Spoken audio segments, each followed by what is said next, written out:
Dahil po nanalo si Grandmaster Hikaru Nakamura kay Ali Reza, tie for first siya with Nepo na natabla kay Pragnananda. Eto pa yung isa. Si Gukesh po, leading din yan eh. Kalaban niya po si Nijat Abasov. So pag nanalo po si Gukesh, tatlo na magta-tie for first. At ang matindi, masagwa po ang laro ni Nijat Abasov. Ano ba ang nangyari sa laban nila? Tingnan niyo po Nagdipot po si Nijat. Knight F6 lang. Ito pong si Gukesh, si Nipor, E6, Knight C3, Bishop B4. Yan po yung tinatawag nilang Nimso Indian. Bagay na bagay kay Gukesh. Alam na kung bakit. Indian siya. Anyway, Queen C2. Ito po yung mga typical na approach dyan. Ano bang idea ng Nimso Indian? Of course, gusto niya po mailabas agad yung dalawang minor makapag-casting agad. Ngayon, bakit po pinipin? Usually naman, kahit nakapin yan, hindi mo naman po maakain basta-basta yan, di ba? Pag kinapture po kasi yan, masisira po yung pawn structure. Yes, lalakas tingnan, pero may mga C5 and then may mga D5 na break. Hindi lang yon.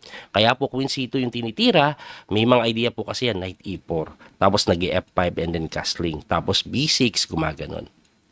Yun po yung pinaka-idea ng Nimso. Kaya Queen C2 yung ginawa to prevent that idea. Pag kinapture po yung Knight, kakainin ng Reyna, yung Knight hindi makatalon sa E4. Tapos, ang kadalasan tinitira dito, sunod na ginagawa ng White, pinipin. Kaya ito po, si Gukesh, tumira po ng medyo weird, nag-H6 agad. Napakaaga po nun. Pero yan po ay linya. Hindi nga lang po common. Ang pinaka-common po kasi, ipakita ko lang, castling talaga. Sige, pin mo lang. Pero iniwasan niya eh. Nag-8-6 po siya, and then Knight F3 development lang, nag-C5 na. Yan sinasabi kong break sa gitna eh. Kinapture yan ni Abaso, tapos Knight A6 yan. Linya po talaga yan. Knight A6 po yung babawi sa C5 eh. Anyway, tumira po ng G3 para Bishop G2. Nag-Knight take C5 na, tapos Bishop G2. Tumira po ng Knight E4. O, galing ng ikot na kabayo, nakita nyo?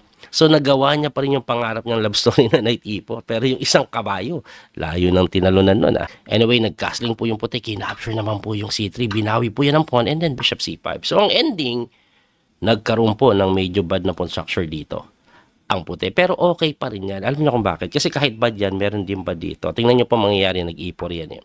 Pagka E4 po, nag-Knight H7 na nobility na po ng laro. Ibalik lang po natin nakakabilib po kasi dito. Ito pong si Gukesh. Tingnan niyo po yung oras niya. 1 hour and 58. Ang dating tinira B6. Bakit Bishop B7? Pero mukhang preparado. 158 Knight H7, nobility. At kung titingnan nyo nga si Abasov, medyo napapaisip na talaga siya. 139 na lang eh. Ang ginawa po dyan, nag-E5. So pagka E5 nag-Rook B8, pilis pa rin ni Gukesh. Talagang preparado. Tindi naman. Ang layo na eh. Move na po eh. Move 12. Tapos ang weird na nangyari sa opening eh. Anyway, nag-Knight D2 para po buksan yung Bishop. Magna-Knight E4 yan, B6 na. Knight E4, Bishop B7, tapos H4 lang.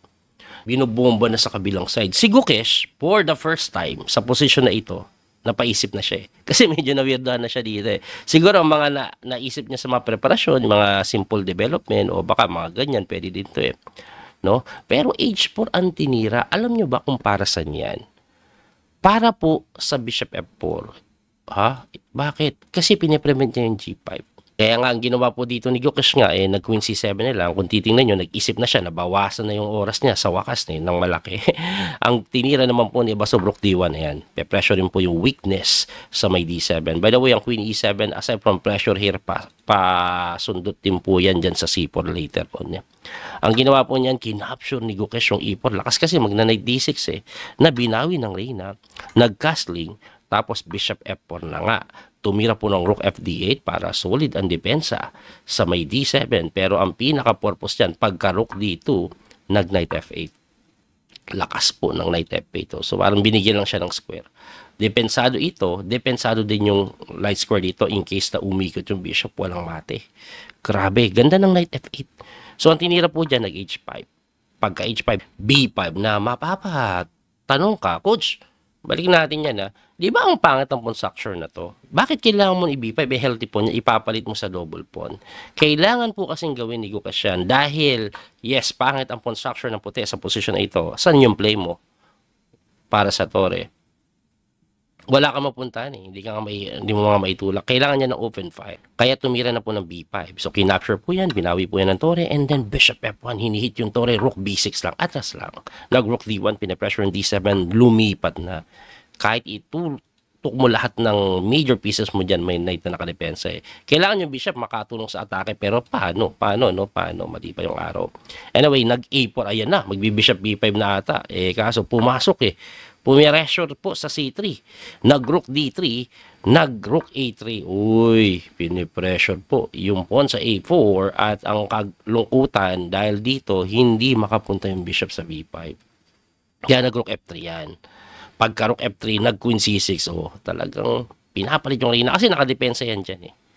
So, pinapalit yung reyna at mukhang wala pong magagawa ito kasi babagsak talaga yung pawn doon. Eh, di kinapture. Pagka pawn takes, yun. Na-isolate pero nawala yung weakness doon.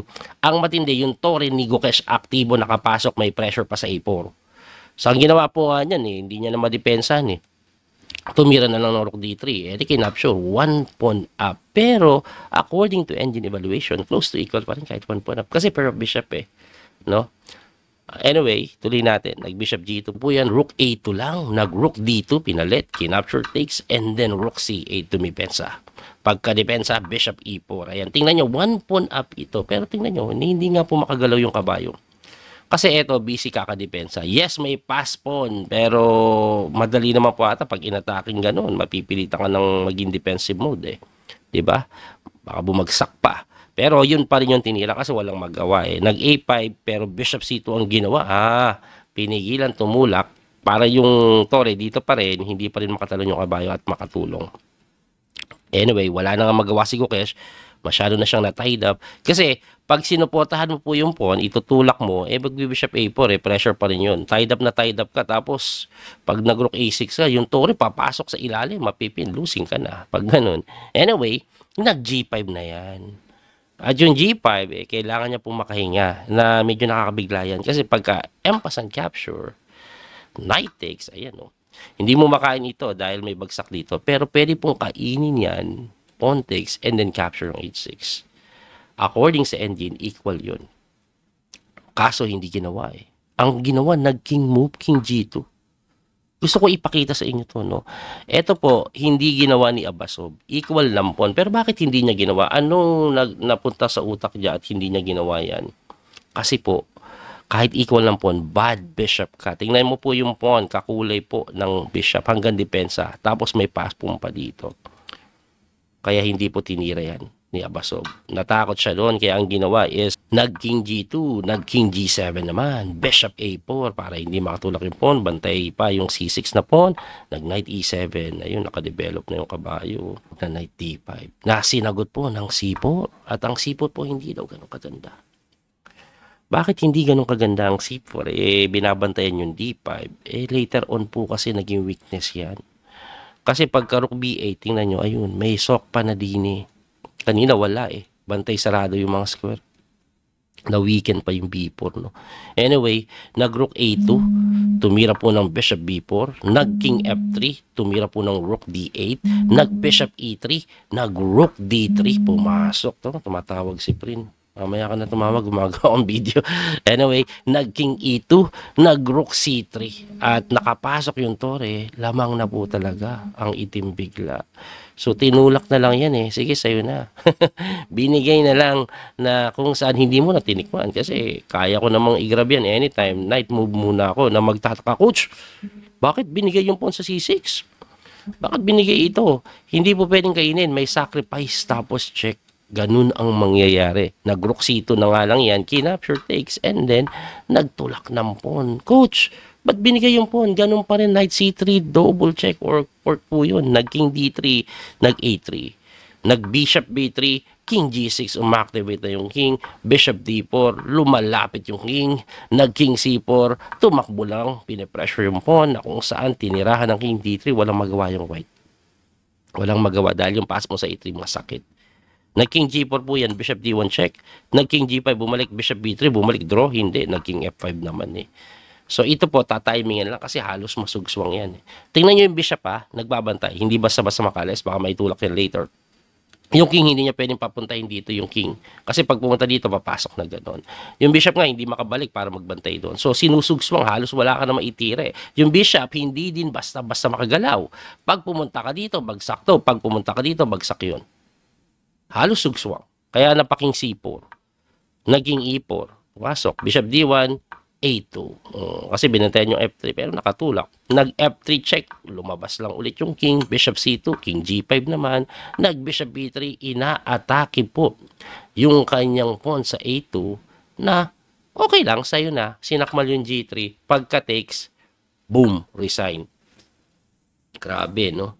Ayan, no? Paano mo didepensahan? Wala. Malilimas pa yung mga pawn. At dahil doon, panalo si Gukesh.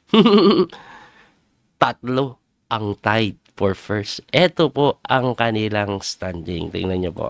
Ayan, oh. Tatlong 7.5. Gukesh, Hikaru, Nepo.